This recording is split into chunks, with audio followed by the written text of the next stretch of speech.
Hi, I am Nick Mercer, and I write Concussion Talk, www.concussiontalk.com. Normally, I would introduce the episode of Concussion Talk Podcast here, but instead, I'll introduce the first episode of Phoenix Concussion Recovery Podcast.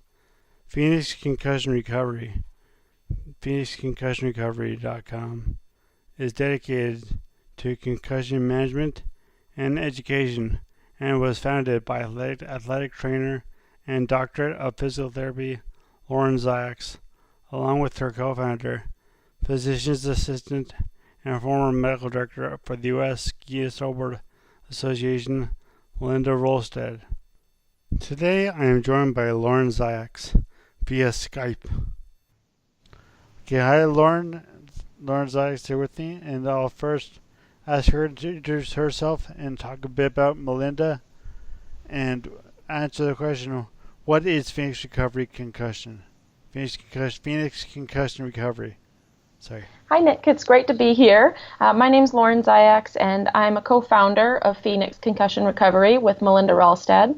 My history is in football, and then I traveled with the U.S. ski team, with our snowboarding team, and then I did in-house rehab before opening my own concussion practice out of Wasatch Physical Therapy in Park City, Utah. Melinda was the medical director for the ski team for a little over a decade, and then she opened Think Head First in Park City, and that's a medical practice for concussions. And we worked together, and through our collaboration with patients, we came up with Phoenix Concussion Recovery. So our website is there to support people who are looking for services, so that it tells you what kind of therapy you should be looking for, whether it's vision therapy, vestibular therapy. And then it also is there to help support providers by telling them the latest information and synthesizing the information for them. The most important part of the website is our Return to Sport program, which we'll talk about in a little bit. Great. Okay, so what made you, Lauren, want to start this website? So when our practices, Melinda and my practices, working with concussions, we were finding that people were still coming through the door with old information. Patients who had been in a dark room for 3 weeks, or people who went to their provider and they were told that they would just get better with time. So that it took them months to get a second opinion. And so we just really felt that if there was an accessible way to get the best information out there as easily as possible, that's what we should create. And so some of the research that I quote a lot is that it takes 17 years for information to trickle down through the healthcare system in the U.S. And so there are providers out there who are still doing what was considered best practice 15, 20 years ago. And unfortunately, the research is changing so rapidly that none of that is accurate anymore. So we wanted to create a free portal for education so that if you don't know what to do with your patient, you can go ahead and go on our website and rest assured that all that information is the latest from all the research. That sounds comprehensive. Mm-hmm. Wow, it's impressive. So what are your main goals for? Those are obviously some of the goals you have for Phoenix Concussion Recovery, but what are your main goals for Phoenix Concussion Recovery? So the main goals are to emphasize the importance of early education first and foremost. So if we can get the right information out there to patients in that first 24 to 48 hours, whether it's through our YouTube videos or it's through reading the site, having a parent read the site, the most important thing is that people do the right stuff early on, because that really makes a huge difference in their overall outcome in their recovery. After that, we want people to have access to recommendations for the best types of treatment. So what should you look for in your area? What kind of provider? What type of certification should you look for different types of therapy? And that's all in our free education portal. So how should you find the right kind of eye doctor or the right kind of vision therapy? Who can treat your vertigo? Who can treat your neck injuries? We want to be able to assist the healthcare provider. So maybe you're a primary care physician and you have a patient complaining of headaches and you don't know what the heck to do with them. So you can go on our portal and see what types of therapies will work for those continuing headaches. And then the biggest goal is that people return to sports safely, or that they return to whatever their regular activities are, right? So I'm 31 years old. I don't play a sport anymore, but I like to exercise. So if I fall and hit my head, I might not need to get back into a soccer team practice, but how do I get back into my normal workouts? Or whether it's a 40-year-old woman who likes Zumba or a 35-year-old guy who likes to play golf, what do I do to get back? And so that's what spawned our exercise portal. That's what we call it on the website. And so that's the only paid portion of the site. We have to have some way to actually support the thing and keep it running. So we have to have you pay a little bit. Plus it helps people feel a little bit of that burden. That $9.99 makes you commit to actually doing it because you've had to put something out there. And so when you log in, it just runs you through exactly what you need to do to get back into your favorite activities. And then we have some catch falls. So we want to make sure that people don't think that, oh, I'm doing Phoenix, so nothing else could go wrong. So if you fail a phase 3 times or more, you're supposed to go back to your doctor. And then also, if it takes you more than a month, you're supposed to go back to your doctor as well. So we want to ease the burden of what should I do. We want to ease that burden for the healthcare provider and for the patient. And then we also want to get rid of the ambiguity of the return to sport process. So right now, everybody does whatever they think is best. And we think that for 90% of people, if they followed a structured protocol, they would get back to sport without deconditioning, they'd be safer, and they'd be healthier.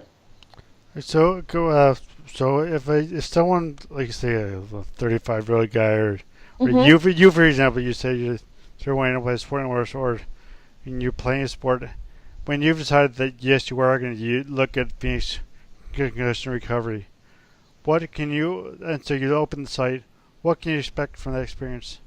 What can someone, not you, but someone who doesn't know it? So on our landing page, or that first part of the site that comes up, you have your 3 different options. You can go directly to that return to sport protocol. Okay, my doctor sent me here. They said, do Phoenix, do the first 5 phases, come back when you're better. And so you can click right into the portal. You can also click on the I'm concussed button. That's going to take you into the treatment section of the site. So that streamlines and gives you the early education that you're looking for. And then you also have the third option, which is that you just want to explore the website. I want to learn more about concussions. What are they? How do they happen? What do they look like? So you can go to that third option, and that will just let you open up to wherever you want to be in the website. When you go into the return to sport protocol, which is part of the most exciting part to me, is because it's just structured way to get people back to sport, you click on that return to sport protocol button, and it'll take you in. There's a video that you'll watch that'll tell you exactly what you need to know, and that way you don't have to do a lot of reading. Concussed people shouldn't be doing a lot of reading, right? So you listen to the video, and then you sign your little waivers, and you log into the portal, and then it'll have you take your return to sport, or it'll have you take your symptom survey right away. So you take a little quiz, and that quiz helps direct you. Are you ready to start the actual first phase, or are you still too symptomatic and you should just be doing your active recovery every day? If after you're 72 hours out, you should be doing something every day. So for those people who don't meet the requirements, there's still an exercise session for them to do. Okay, so what like, there's an extra question here. What type of exercises should people be doing? Sure. So when you first log in and you do your PCSS score, if you have a symptom score of less than 25, you get to actually move into the portal. And we want people doing a full array of exercises. So we want you doing strength, we want you doing cardio, we want you doing core, we want you doing balance, flexibility, and we've actually added in some easy vision and vestibular exercises as well. But it's a progression. So the first phase, you're really just moving. You're not doing any strengthening. It's just body weight exercises. You don't really get into strength until the third phase. And that's because the research shows if we start to put the blood into our muscles, right, we're doing bicep curls, so the blood is going to our biceps, we're actually siphoning that blood away from our brain. What would be better in the early stages is to increase the blood flow to our brain. So you do some light cardio, you do some basic movement, some stretching, and that'll actually improve that blood flow and improve healing. Okay, so actually we'll leave more points like that to future podcasts. But thank you so much and I look forward to hearing more. Thank you so much, and Melinda will be around next podcast, and so she couldn't make it today. But yes, thank you so much for joining me, or I'm joining you, I guess, your podcast. Well, thank you. Thank you so much. We are so excited for the future opportunity to be doing these pretty regularly.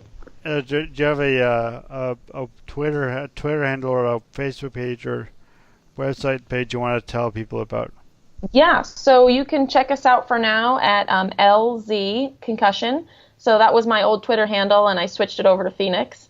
And then we have a Phoenix Concussion Recovery Facebook page, and then we have our website, phoenixconcussionrecovery.com, and we have a mailer that you can sign up for, so you can join our newsletter and get any updates. And then for now, we're just getting our exercise portal up and running, and we're trying to get the word out there that we're here and we want to help. That's great. So thanks again. Thank you. Thank you for listening to the first episode of Phoenix Concussion Recovery podcast. There are more to come. As always, the music at the beginning of this podcast is by Ben Sound. www.bensound.com.